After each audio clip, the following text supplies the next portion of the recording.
어떤 미술대학에서 졸업생들에게 평안이라고 하는 주제를 가지고 그림을 그려오라고 하는 과제를 주었다고 그래요. 졸업생들은 저마다 자기가 생각하는 평안을 주제로 해가지고 여러 종류의 그림들을 많이 그려왔습니다. 그 중에서 특별히 대조가 되는 그림이 들어왔는데요. 그 가운데서 첫 번째 그림은 아주 산골짜기에 호수가 있고 멀리 폭포수가 산에서 떨어지고 또 아름다운 푸른 산과 하늘이 아주 잘 어울려져 있고 또 그 가운데는 잔잔한 호수가 있었고 또 그 옆에는 풀밭이 있어가지고 그 풀밭에 소와 양들이 이렇게 한가롭게 풀을 뜯어먹고 있는 그런 모습을 이렇게 보여주고 있습니다. 딱 보면 저기 가서 좀 살았으면 좋겠다 생각할 만큼 정말 평화롭고 아름다운 그런 풍경이 전개된 것이죠. 그런데 이제 두 번째 그림은 아주 성격이 다른 그림이었습니다. 바다 앞에 큰 절벽이 있는데 때마침 바람이 너무 거세게 불어가지고 파도가 밀려와서 그 벼랑을 부딪히고 다시 바다로 그냥 거품을 뿜으면서 물을 흘러내리고 바람이 심해서 나뭇가지가 막 휘어지고 부러지고 또 나뭇잎은 막 가루처럼 흩날리는 그런 이제 아주 그냥 보기에도 참 무섭고 막 두려운 그런 그림인데 그 그림을 자세히 보게 되어지면 사실은 평안이라고 하는 거하고는 주제가 전혀 맞지 않는 그림 같은데 그 한쪽 구석에 자세히 들여다보니까 그 바위 틈에 불이 하나 있는데 그 불 속에 가만히 들여다보면 이 갈매기 이제 가족들이 그 속에 있어요. 이 소미갈매기가 거기 다 집을 짓고 있고 그 다음에 새끼들은 아직 눈도 제대로 뜨지 못했는데 한 먹이를 이렇게 달라고 하는데 그 어미갈매기가 어디서인지 오이를 물어다가 새끼에게 먹이려고 하니까 입을 쫙쫙 벌리고 있는 이제 그런 그 모습을 이렇게 이제 보여주고 있는 것이죠. 이 교수는 둘 다 평안을 주제로 하는 그림이었는데 그 멋진 풍경 있는 그 그림을 뽑은 것이 아니라 이 사나운 바닷가에서 그냥 폭풍이 몰아치고 아주 그냥 위태위태한 것 같지만은 그 불 속에 참 갈매기가 자기 새끼들과 같이 이렇게 숨어 있는 그 모습이 담겨진 그림에다가 이제 상을 주었다라고 하는 이제 그런 이야기입니다. 그러면서 교수는 이런 이야기를 했어요. 첫 번째 그림도 평안은 평안인데 그거는 우리의 이상뿐이지 우리가 살면서 그런 것은 그렇게 만나기가 쉽지 않다. 세상은 그렇게 만만하게 그림처럼 평화로운 것이 세상은 아니다. 그렇게 이야기를 하면서 두 번째다가 상을 준 이유는 바로 폭풍 가운데서도 얻을 수 있는 평안, 이게 우리 인간이 진정 얻을 수 있는 참 평안이다라고 설명을 했다라고 해요. 주님은 우리에게 평안을 주시고 우리가 평안 가운데 거하기를 원하시는 주님이십니다. 요한복음 14장 27절에 보면 평안을 너희에게 끼치노니 곧 나의 평안을 너희에게 주노라. 내가 너희에게 주는 것은 세상이 주는 것과 같지 아니하리라. 너희는 마음에 근심하지도 말고 두려워하지도 말라. 이렇게 말씀을 하셨습니다. 올 한 달을 우리는 가정을 사랑하는 마음을 가지고 가정에 관한 여러 말씀을 나누었습니다. 새로운 정권이 이제 들어서고 사실 상황이 별반 달라진 것은 없어요. 여전히 물가는 비싸고 이자는 올라가고 또 취업은 참 어렵고 코로나 확진자는 여전히 세계에서 제일 많고 또 북한에서는 계속 미사일을 쏴대고 말이죠. 그런 이제 위협 속에 우리가 살고 있습니다.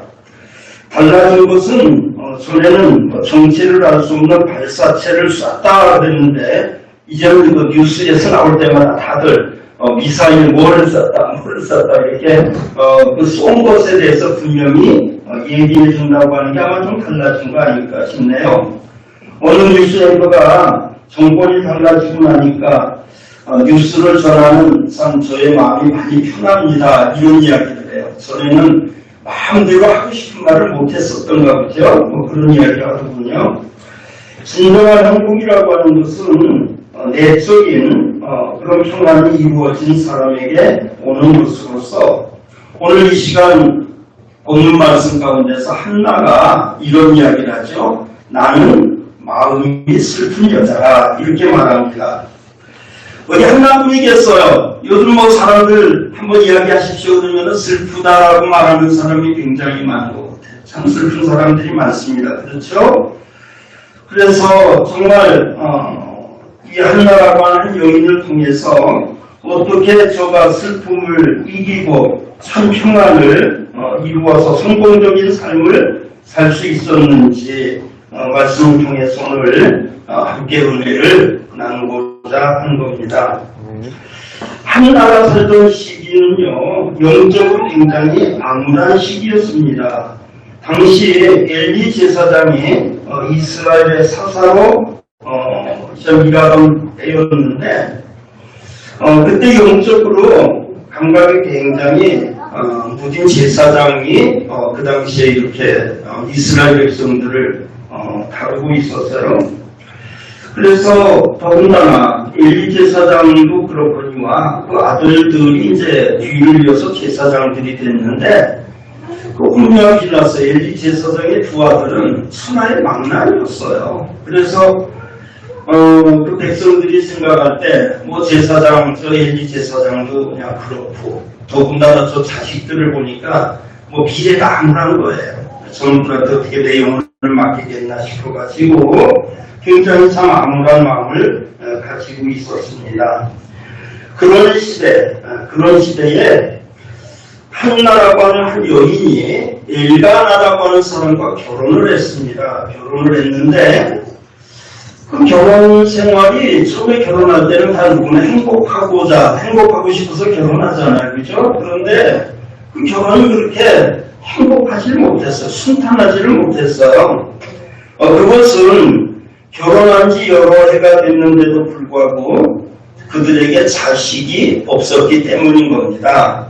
뭐 요즘이야 뭐 무자식이 상팔자 돼가지고 자식이 있고 없고 그런 거 뭐 따지지도 않고 사람들이 막 살지만 옛날 그 시대는 그렇지 않았어요. 왜냐하면 자식을 낳지 못한다고 하는 것은 여인으로서 굉장히 슬픔이고 수치라고 생각을 했던 그런 시대였기 때문이죠. 우리가 이 땅에 사는 동안에 우리를 슬프게 하는 것들이 굉장히 많습니다. 여기 한나도 참 슬픈 여자였어요. 자, 왜 그가 이렇게 슬펐을까요? 첫째는 수고하고 애쓴 만큼 생산이 없다는 겁니다. 결혼한 여자에게 마땅히 있어야 될 자녀가 없다는 것이 큰 슬픔이 아닐 수가 없었어요. 얼마 전에 농부들이 말이죠. 뭐 양파, 또 양배추 이런 농사가 너무 많이 나니 판매가 안 돼가지고 그냥 과잉 생산이 돼서 값이 폭락을 하니까 그거 수수해가지고 갖다 팔아야 오히려 손해라는 거예요. 그래가지고 그냥 농부가 자기가 돈 들여서 심은 그 양배추 또 뭐 양파 이런 거를 트랙터로다가 막 갈아버리는 겁니다. 어딘 줄 아는가 생각해서 못 오고 싶은 마음이 들 정도로 너무 아까운 거예요. 농부들에게 그 자식 같을 텐데 기껏 심어가지고 이게 추가를 할 수가 없으니까 그거를 갖다 막 버리는 겁니다. 언젠가는 뭐 우유를 갖다가 막 쏟아버린 적도 있고요. 또 어떨 때는 뭐 돼지 새끼를 갖다가 막 갖다 그냥 생매장을 하는 이제 그런 일들도 종종 보지 않았습니까? 우리가 이 땅에 살면서 우리가 슬픔을 갖게 되는 이유 중에 하나는 내가 애쓰고 수고한 만큼 내게 주어지는 생산이 없다는 것 때문에 우리는 마음이 아프고 슬픈 겁니다. 요엘서 1장 11절 농부들아 너희는 부끄러워할지어다. 포도를 다시는 자들아 곡할지어다. 이는 밀과 보리의 연고라. 밭의 소산이 다 없어졌음이로다. 포도나무가 시들었고 무화과나무가 말랐으며 송류나무와 대추나무와 사과나무와 및 밭의 모든 나무가 다 시들었으니 이러므로 인간의 희락이 말랐도다. 이렇게 말합니다. 여러분, 농부에게 있어서 자기가 애쓰고 수고한 만큼 거둬야 되는데 그러지 못하니까 이게 슬픔이 되지 않겠어요? 우리 국민, 전 세계 사람들이 다 그랬겠지만 지난 2년 동안 코로나 때문에 애쓰고 수고했는데 손에 쥔 건 없는 거예요. 그러니 얼마나 많은 공장 가게들이 그냥 피었다고 줄줄이 도산을 했습니까? 그것이 우리 국민을 또 저와 여러분을 슬프게 만든 일들이 아니겠어요? 열매 맺지 못한 무화과나무를 주님께서 저주하셨습니다. 열매 맺지 않는 가지는 지하여 버린다라고 말씀하셨어요. 요한복음 15장 2절 무릇 내게 있어 과실을 맺지 않는 가지는 아버지께서 이를 제버리시고 무릇 과실을 맺는 가지는 또 과실을 맺게 하려 이를 깨끗게 하시느니라 라고 말씀을 했습니다. 나는 애쓰고 수고했는데, 나는 땀 흘렸는데, 나는 할 바를 다 했는데도 불구하고 내 손에 돌아오는 것이 없을 때 우리 인간은 그걸로 인해서 고통을 받고 어려움을 받는 겁니다. 두 번째 하나의 슬픔은요, 마땅히 있어야 될 자식이 없는 데 있었던 것입니다. 그런데 그거보다도 하나를 더 슬프게 하는 것은 저가 남편의 사랑을 갑절이나 받았다라고 하는 데 있다는 겁니다. 남편이 자기를 그냥 사랑 안 해서 멀리 해가지고 옛날에 이렇게 어쩌다가 성을 입어서 후궁이 됐는데 그냥 그 다음부터 왕거 뜯어도 안 먹어가지고 그냥 결제 뒤에서 그냥 외롭게 사는 그게 아니라 이 한나는 남편이 너무 사랑해주는 거예요. 남편이 뭐든지 먹을 것 갖다 주고 선물 갖다 주고 남편을 많이 사랑을 해주는데 남편의 사랑이 크면 클수록 저가 자식을 낳지 못한 것이 그에게 너무 죄송스럽고 마음이 아팠다라고 하는 이야기죠. 그는 아내에게 이렇게 이야기를 합니다. 내가 그대에게 열 아들보다 낫지 아니하냐 이렇게 위로를 해줍니다. 이 사연은요, 포도 비유를 통해서 이렇게 이스라엘 백성들에게 경고의 말씀을 했습니다. 이사야 5장 3절에 보면 예루살렘 거민과 유다 사람들아 구하노니 이제 나와 내 포도원 사이에 판단하라. 내가 내 포도원을 위하여 행한 것 외에 무엇을 더할 것이 있었으랴. 내가 좋은 포도 맺기를 기다렸거늘 들포도를 맺히면 어찌 민고 이렇게 말합니다.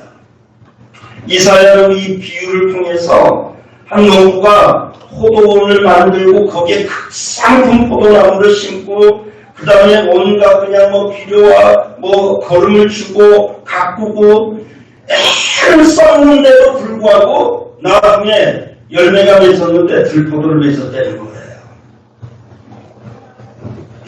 길가에 있던 무화과나무가 아닌 겁니다. 길가에 있는 무화과나무에 예수님이 가다가 저 무화과나무가 있네 하고서 가셨다가 열매 없으니까 참 저주를 해가지고 그 나무가 죽은 그런 사건이 있었는데 여기 포도는 길가에 있는 그냥 막 자라는 누가 관리하지 않는 그런 포도원이 아니었고 주인이 그냥 정성을 다해서 갖고 오는데도 불구하고 정작 들포도를 맺었다.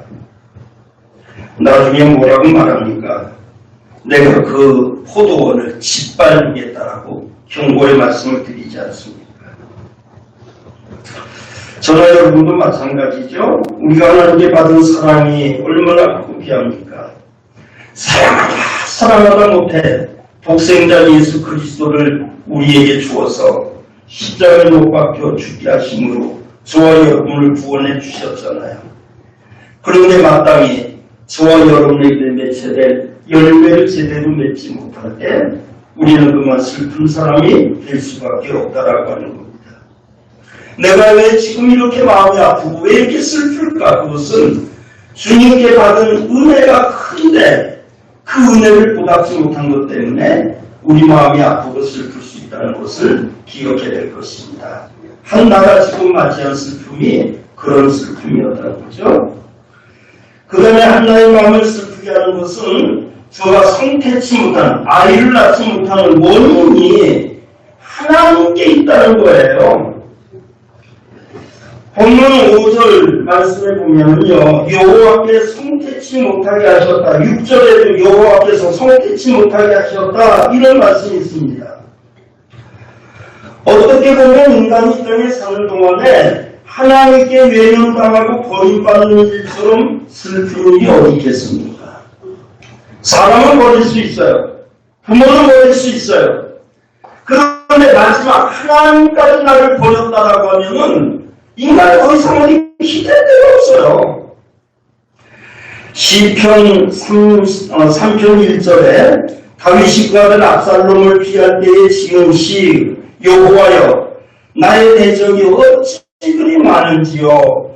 일어나 나를 치는 자가 많소이다. 많은 사람이 있어 나를 가리켜 말하기를 저는 하나님께 도움을 받지 못한다 하나이다. 이렇게 말합니다. 다윗이 마음이 아픈 것은 아들 압살롬에게 쫓겨다니는 것보다도 많은 사람들이 말하기를 넌 하나님이 버렸다. 넌 하나님께 도움을 얻지 못한다. 이 말을 듣는 것이 다윗에게는 가장 마음이 아팠다고 하는 이야기입니다. 우리 주님께서 십자가에서 탄식하신 것이 십자가에 못 박힌 자리가 아파서 머리에 쓴 가시관을 그냥 찔려서 아파서 아니 옆구리에 찔린 창 때문에 아파서 주님이 그렇게 괴롭고 힘들어하셨을까요? 사실 아프겠지요. 예수님 인간이니까 얼마나 아프시겠어요. 그런데 우리 주님을 더욱 힘들게 하고 더욱 아프게 하는 것은 뭐냐? 짧은 순간이지만 하나님께 영원히 버림을 당한다는 거예요. 나의 하나님 나의 하나님 어찌하여 나를 버리시나이까라고 외치셨잖아요. 그게 쉬워나요? 정말 한순간이지만 우리 예수님은 하나님으로부터 버림을 당했습니다. 외면을 당하셨어요. 우리 사도신경에는 그렇게 번역이 안 됐지만 사도신문 원경에 보면 예수님께서 십자가 못 박혀 죽으시고 지옥에 떨어졌다라고 말씀을 하십니다. 한순간 하나님께서 예수 그리스도를 외면하신 거예요. 왜냐하면 그렇게 완전히 저주를 받고 버림을 받아야 진정한 저가 제물이 되기 때문이었습니다. 제물은 죽지 않으면 제물이 되지 않습니다. 십자가에 달린 자마다 다 저주받은 자라고 성경은 말합니다. 그리스도는 우리를 위해서 저주를 받으셨다라고 하는 겁니다. 우리 주님은 바로 그 고통 때문에 힘들어하신 거였어요.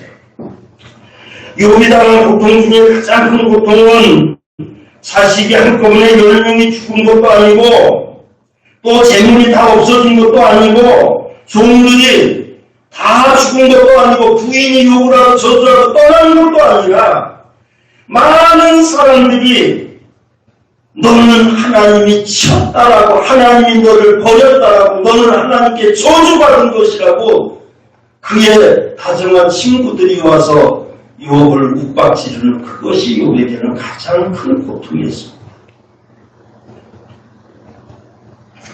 사랑하는 여러분, 우리가 이 땅에 사는 동안에 누구에게 욕을 먹을 수 있어요? 누구에게 버림당할 수 있어요? 심지어는 부모에게도 주는 아이들이 얼마나 많습니까?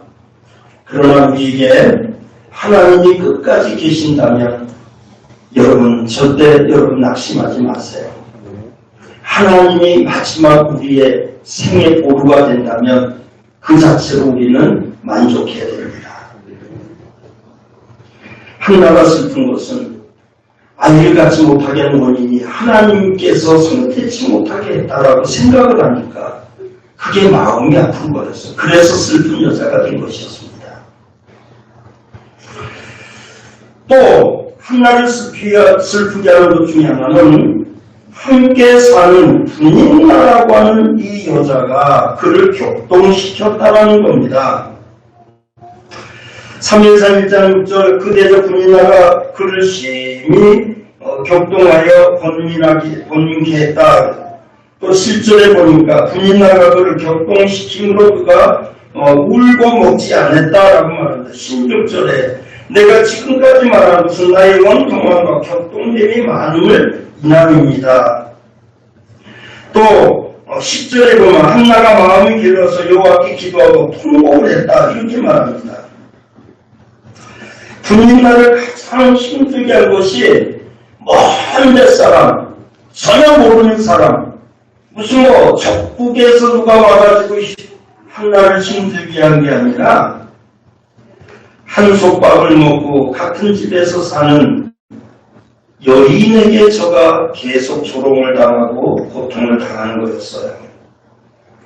그가 그를 격동케 했다. 옛날 성의 격동이라고 요즘 격분이라고 하는 걸로 번역을 했습니다만 한나가 아마 아이를 갖지 못하니까 그랬는지요. 일가나가 이제 또 여자를 하나 얻었어요. 그래서 이제 분인나라고 하는 여인을 아마 척으로 뒀는 이제 둘째 부인으로 뒀나 본데 어떻게 그냥 그 여자는 결혼하자마자 애를 덜컥 낳았어요. 그러니까 한 집에서 원래 본처인 이 한나는 자식을 낳지 못하는데 분인나라고 하는 여자가 애를 낳으니까 그 위세가 강한 겁니다. 여러분 사극에 보면 옛날에 그런 일도 많았잖아요. 그런데 이 여자가 지가 본처인 한나가 낳지 못한 애 낳았으면 그냥 조용히 쥐죽은 듯이 그냥 애 낳아서 키우면 될 텐데 만날 때마다 그냥 막 해가지고 사람을 아주 그냥 막 격분을 시키는 거다. 격분. 야곱의 아내 라헬도 참 자식을 낳지 못했어요. 그래서 그는 자기 언니 레아가 자식을 낳자 남편 야곱에게 나로 하여금 자식을 낳게 하라고 얼마나 바가지를 긁어댔는지. 나중에는 야곱이 그래요. 내가 하나님이냐? 왜 나를 그렇게 막 그냥 야단을 칩니다. 그런데 그 아버지였던 이삭과 리브가는요 그렇지 않았어요. 그들도 자식이 없었거든요. 그런데 창세기 25장 21절에 보면 이삭이 그 아내가 잉태하지 못함으로 그를 위하여 여호와께 간구하며 여호와께서 그 간구를 들으셨으므로 그 아내의 리브가가 잉태했다 이렇게 말합니다. 똑같은 상황인데 그 상황 속에서 하나님을 쳐다보는 사람에게는 평안이 가득한 것이고 하나님을 쳐다보지 않고 자꾸 상황만을 바라보는 사람에게는 슬픔과 분노가 있을 수밖에 없었다는 이야기죠. 분인나가 대적하지만은 대적하는 근원적인 원인이 하나님께서 성태치 못하게 하심이 있음을 알고 나중에 한나는 그 원인을 하나님께 묻기 위해서 성전에 가서 하나님께 기도를 했습니다. 3일상 1장 11절 한나가 소원을 가로되 만군의 여호와여 만일 주의 여종의 고통을 돌보시고 나를 기억하사 주의 여종을 잊지 아니하시고 주의 여종에게 아들을 주시면 내가 그의 평생의 그를 여호와께 드리고 삭도를 그의 머리에 대지 않겠나이다 그랬습니다. 오늘 본문 12절에도 보면 그가 여호와 앞에 오랫동안 기도했다라고 말합니다. 그 말은 뭘까요? 시간을 길게 했다는 그런 의미가 아니고 하나님께서 응답하시기까지 기도했다는 거예요. 처음에 분인나가 맨날 싸웠어요. 분인나한테 뭐 한나가 질 일이 없잖아요. 자식을 낳으면 낳지 왜 그러냐고 막 같이 막 머리끄댕이 잡고 싸웠을지도 몰라요. 아니면 그냥 술에 빠져가지고 그냥 분인한테 맨날 당해가지고 그냥 아빠에 가서 그냥 펑펑 울다가 뭐 그랬는지도 몰라요. 그러다가 이게 해결책이 아니다. 하나님이 나를 애를 낳지 못하게 하는데 이제는 하나님께 가서 땡깡 부려야 되겠다 아마 이 생각을 하고 성전에 와서 한쪽 구석에 앉아가지고 계속 눈물로 기도를 드렸더니 오죽하면 엘리 제사장이 저희가 대낮부터 술 처먹고 왔나? 이럴 정도로 오해를 받을 수 있을 정도로. 그래서 가만히 봤더니 기도는 하는 것 같은데 말소리는 안 들리고 입술만 그냥 움직이거든요. 저기 어디 가서 또 나 술 먹었구나 싶어가지고 야단을 쳤어요.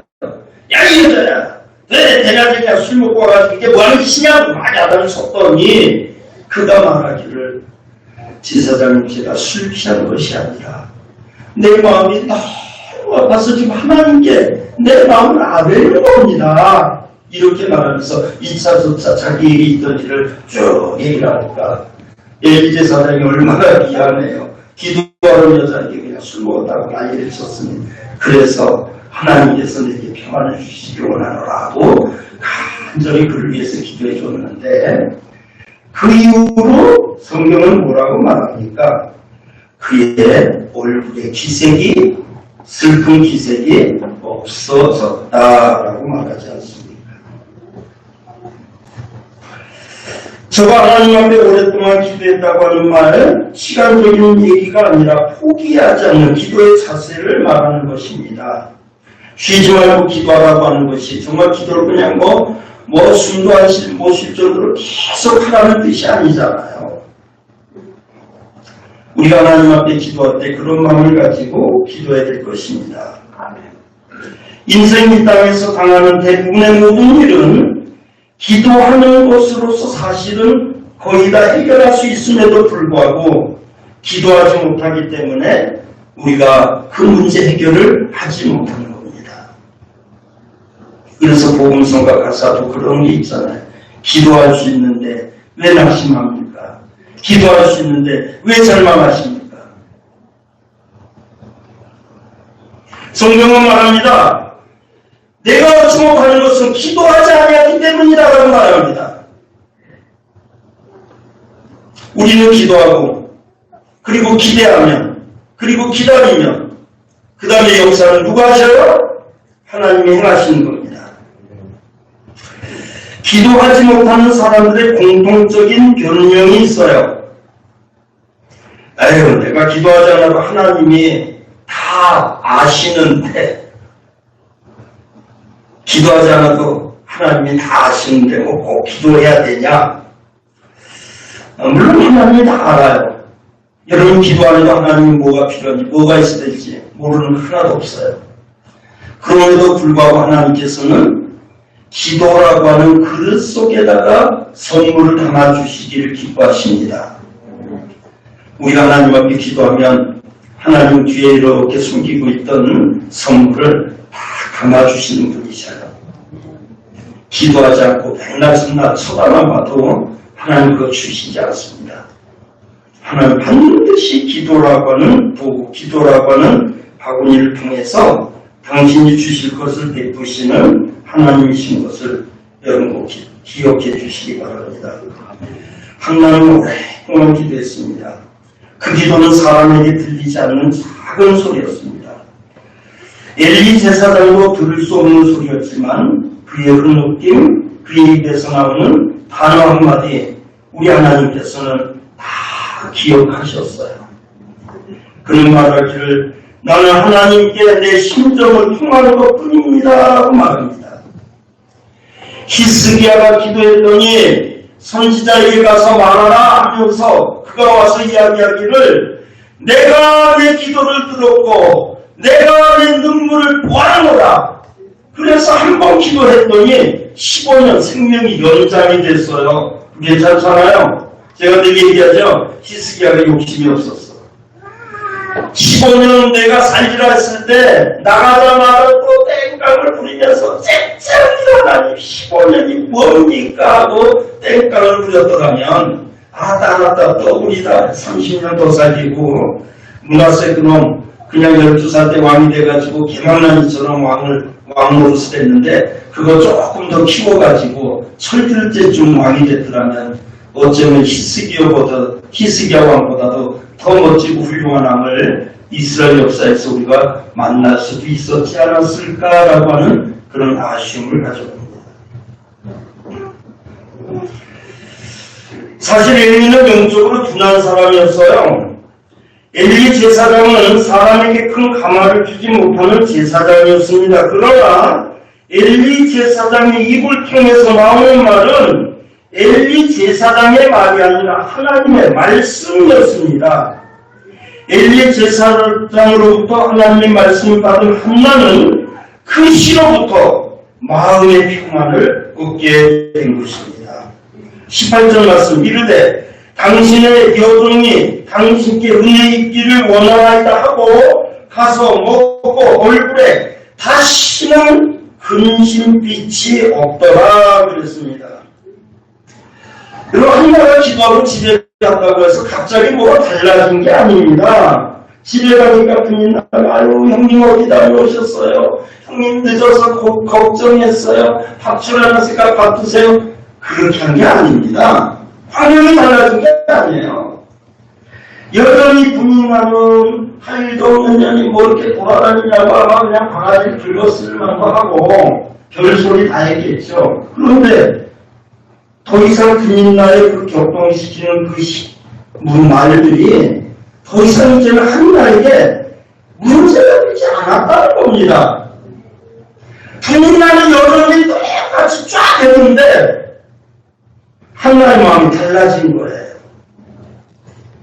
그가 분인나의 격동함을 인해서 하나님께 기도했을 때 집에 가보니까 분인나가 양처럼 순해진 것도 아니고 아니 무슨 뭐 개고픈 물고기가 쓰러져가지고 죽은 것도 아니고 사람이 달라진 거 아니에요. 환경이 달라진 건 하나도 없어요. 뭐가 달라졌느냐? 한나의 마음이 달라졌어요. 그의 마음이 달라지니까 분인나가 무슨 소리를 해도 이제는 그게 그냥 음악 소리 같아. 무슨 소리를 해도 그게 전혀 마음에 노동을 치질 않아. 너 또 뻗으냐? 아이고 야 이제 그만 좀 지치지도 않았니? 그러고 오히려 달래줄 정도가 돼버렸습니다. 한나의 일이 달라졌습니다. 반찬이 달라진 게 아닌데 밥을 잘 먹습니다. 한나의 얼굴이 달라졌습니다. 먹구름이 가시고 그냥 충충했던 얼굴이 은혜 햇살이 밝은 웃는 얼굴로 변하고 말았습니다. 근심빛이 없어졌다고 성경은 말합니다. 분인나를 태하는 태도도 달라졌을 것입니다. 옛날 같으면 같이 그냥 아깝거리고 싸우고 그냥 그랬을 텐데 이제는 분인나가 뭐 한 거라 그러면 마치 응석 부리는 동생 같아가지고 다독거려주는 아마 그런 언니가 됐을 것입니다. 그리고 남편을 위로합니다. 그로 인해서 가정이 서서히 어떤 평안이 찾아오게 됐습니다. 무엇보다도 한나의 경건성이 회복이 된 것입니다. 훗날 한나는 뭘 깨달았을까요? 하나님의 섭리를 저가 알게 될 것입니다. 아, 하나님이 나를 만드시려고 이런 일을 내게 주셨구나. 왜냐하면 하나님께서는 고난과 고통을 통해서 우리에게 선물을 주실 때가 많기 때문이죠. 그가 임신을 해서 사무엘을 낳고 나서 젖을 뗀 후 그 다음에 엘리에게 가서 이렇게 이야기를 했습니다. 1장 26절 이하에 한나가 이르되 내 주여 당신의 사심으로 맹세하나이다. 나는 여기서 내 주 당신 곁에 서서 여호와께 기도하던 여자라. 이 아이를 위하여 내가 기도하였더니 내가 구하여 기도한 말을 여호와께서 내게 허락하신지라. 그러므로 나도 그를 여호와께 드리되 그의 평생을 여호와께 드리나이다 하고 그가 거기서 여호와께 경배하니라 그랬습니다. 뭐 우리 속담에 화장실 갈 때와 뭐 나오니까 다르다 그런 말이 있죠. 한나가 너무 그냥 마음이 아파서 자식 주세요. 자식을 하나님께 드리겠습니다. 약속을 했는데 자식을 덜컥 낳으면 얼마나 멋지고 아름다운 아닌지. 그런데도 불구하고 젖을 떼자마자 그 어린 거를 제사장에게 데려가서 나는 당신 앞에서 기도하는 여자입니다. 내가 이 아이를 위해서 기도했는데 하나님 이 아이를 주셨습니다. 약속한 대로 이해를 하나님께 바칩니다. 하고 그 성회를 어린 그 성회를 짝짝하게 하고 재롱돌 그 아이를 제사장에게 맡기고 떠나는 그 한나의 마음이 얼마나 아팠을까요? 그래서 한나가 집에 가서 너무 외로워 죽었다? 그게 아니잖아요. 성경에 보면 하나님께서 그 한나를 이루셔가지고 다시 3남 2년을 또 그에게 주셨어요. 그게 하나님의 은혜고 그게 하나님의 축복인 것입니다. 지금 우리나라는 저 북한이 미사일 계속 쏴대고 또 우리 국민들을 참 격동하고 있죠. 그러나 이것은 어쩌면 우리 민족에게 주는 하나님의 축복의 신호가 될 것입니다. 교회만 깨어있으면 됩니다. 기도하는 의인만 있으면 됩니다. 하나님 진정 우리의 평화를 회복시켜 주신 하나님이심을 믿고 물가 때문에 이것 때문에 참 걱정 많고 이제 또 선거도 내일 모레 이제 선거를 갈 텐데 선거를 앞두고도 우리 국민은 지금 완전히 국론이 이렇게 바뀌어 있잖아요. 또 누가 이쪽이 돼도 뭐 그냥 시끄러우고 저쪽이 돼도 시끄러우고 우리 국민은 지금 하여간 절반이 그냥 나뉘어가지고 이념 싸움을 하면 참 힘들어요. 그죠? 그 가운데서 서 있는 많은 이들이 다들 아파하고 힘들어할 것인데 그러나 하나님께서는 우리나라 역사 속에 언제나 위기 때마다 강하게 하시고 우리를 도와주셨던 하나님이심을 저는 믿습니다. 시편 30편 11절 주께서 나의 슬픔이 변하여 내게 춤이 되게 하시며 나의 베옷을 벗기고 기쁨으로 띠띠우셨나이다 라고 말합니다. 여러분 믿읍시다. 하나님은 어떤 하나님이셔요? 나의 근심을 변하여 기쁨이 되게 하신 하나님, 나의 한숨을 변하여 찬송이 되게 하신 하나님, 내 얼굴에 그리운 근심빛을 없애주신 하나님이심을 믿읍시다. 다시는 근심빛이 없더라. 비단 하나님에게 주어진 축복이 아니라 저와 여러분에게 하나님을 바라보는 우리 민족에게 주시는 축복임을 믿습니다. 기도하겠습니다.